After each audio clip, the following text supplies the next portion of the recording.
नमस्कार साथियों, आज आपके साथ कुछ ज़रूरी बातें साझा करने आई हूँ, जानकारियाँ साझा करने आई हूँ। लगातार हमारे देश में बहुत ऊहापोह का माहौल चल रहा है, चर्चाओं के बाज़ार गर्म हैं और कहीं पेट्रोल डीजल महंगाई पर बात हो रही है, कहीं वर्चुअल रैलीज़ पर बात हो रही है, तो कहीं सरहदों पर जो घुसपैठ की नाकाम कोशिशें हो रही हैं उसकी बात हो रही है। दोस्तों, 2013 से लगातार शत्रुतापूर्ण रवैया चीन का हमारे प्रति रहा है। अगर मैं कहूँ कि कुछ सालों से उसकी जो हमारे साथ रिश्ते हैं वो बहुत अच्छे नहीं रहे हैं। 2013 में जब यूपीए सरकार थी, मनमोहन सिंह जी की सरकार थी, तो डेप्सोंग प्लेन्स के वाई जंक्शन में हमारी सरजमी को कब्ज़ा करने की चीन के द्वारा कोशिश की गई और हमारे सेनाओं के पराक्रम की वजह से उनको हम पीछे धकेलने में कामयाब हुए। फिर 2014 में चुमार लद्दाख में पॉइंट 30R तक कब्ज़ा करने की कोशिश हुई और 2017 के बारे में तो आप लोगों को सबको पता ही है कि डोकलाम में भी उसने ये नापाक हरकतें अपनी जारी रखी।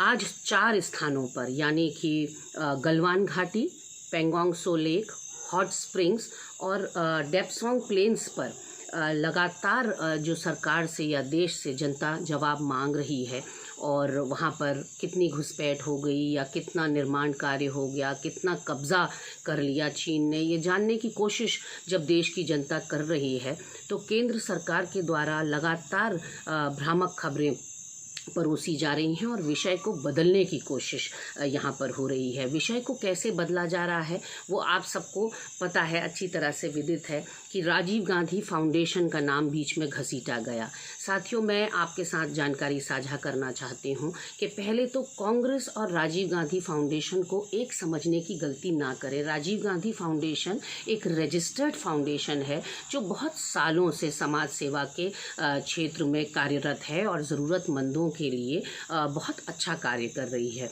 और पब्लिक डोमेन में है। सबसे बड़ी बात यह है कि सार्वजनिक पटल पर है, उसका जो भी लेन देन है, उसके द्वारा जो भी कार्य कराए जा रहे हैं वो सार्वजनिक पटल पर हैं।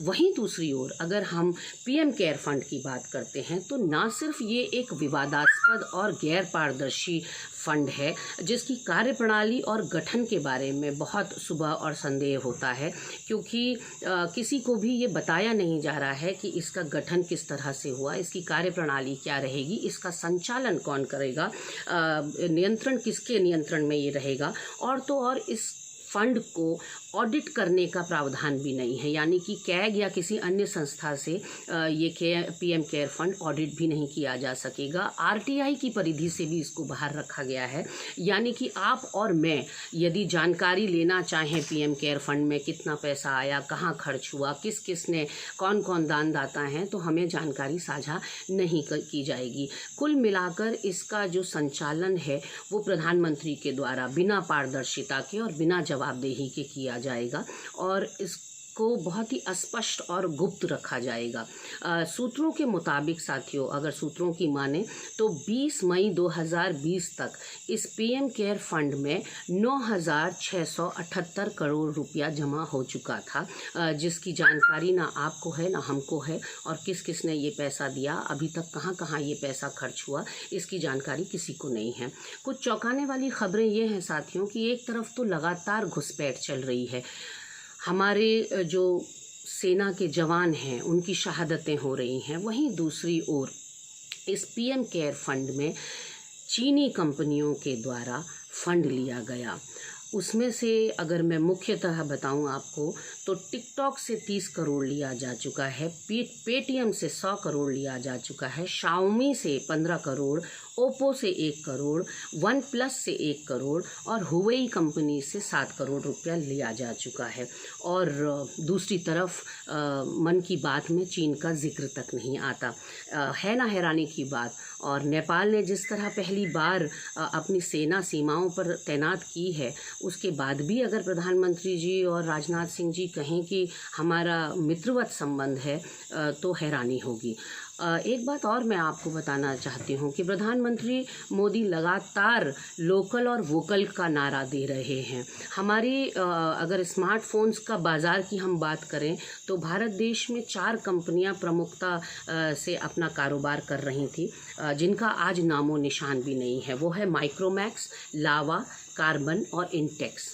इन सबका सफाया कर दिया गया क्योंकि लगभग 72% बाज़ार पर आज चीनी कंपनियों का दबदबा है। आपको पता है कि ओप्पो फ़ोन हो, वन प्लस हो, ये सारे बाज़ार पर कब्ज़ा कर चुके हैं।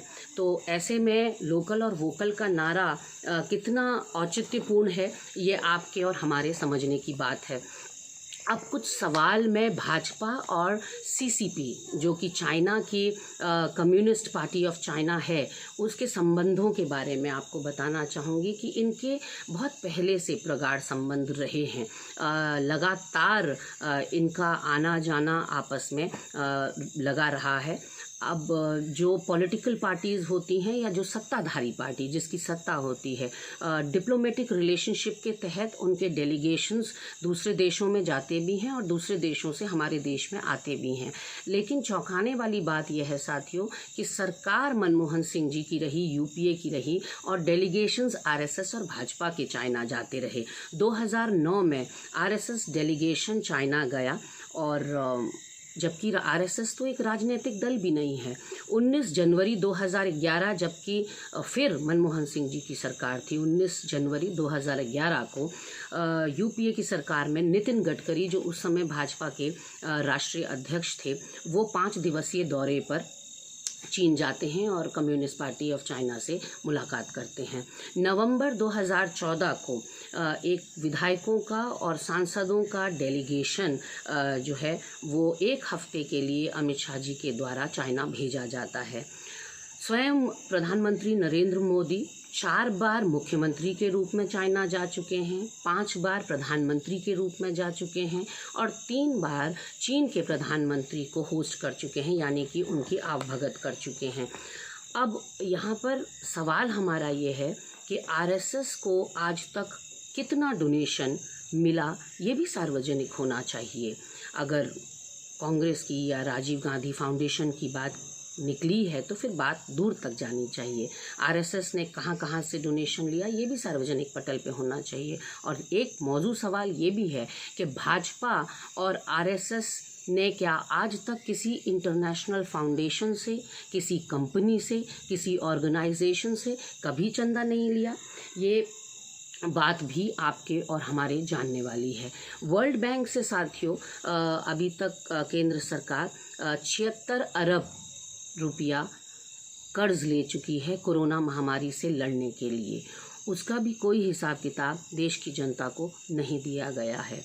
और सच माने तो ये पेट्रोल डीजल में जो 21 दिन से लगातार बढ़ोतरी हो रही है और जो ये वर्चुअल रैलियां की जा रही हैं, ये आपका और हमारा ध्यान भटकाने के लिए की जा रही हैं कि सरहदों पर जो हो रहा है उस पर आप और हम कोई सवाल न कर सकें।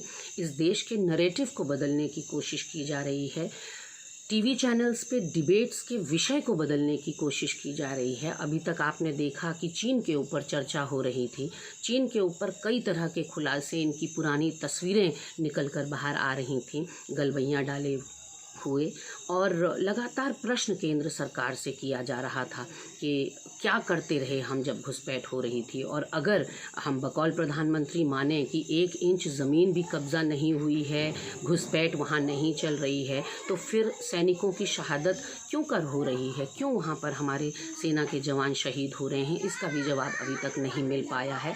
पर यकीन मानिए साथियों, ये फिर चर्चाओं का विषय तोड़ने और मरोड़ने के लिए, इस देश को फिर से भ्रमित करने के लिए, उसके विषय को भटकाने के लिए ये सारी कवायद की जा रही है। कच्चा तेल अंतर्राष्ट्रीय बाज़ार में अपने कमतर स्तर पर है, सबसे कम स्तर पर है, उसके बावजूद यहाँ बढ़ोतरी लगातार जारी है, गरीब के पेट में लात मारना लगातार जारी है, मुनाफाखोरी जारी है। और किसान का क्या होगा, जो माल ढुलाई करते हैं उन वाहनों का क्या होगा, टैक्सी मैक्सी थ्री व्हीलर सब विक्रम सबके किराए में बढ़ोतरी हो जाएगी, सारे सामान में बढ़ोतरी हो जाएगी। इस कोरोना महामारी में जब लोगों ने अपना रोज़गार खो दिया, भूखमरी के दौर पर हम आ चुके हैं, आत्महत्या हमारे युवा साथी करने पर मजबूर हो रखे हैं। ऐसे में लगातार जो वृद्धि हो रही है वो कहीं ना कहीं ऐसा लगता है कि विषय वस्तु से ध्यान भटकाने के लिए किया जा रहा है।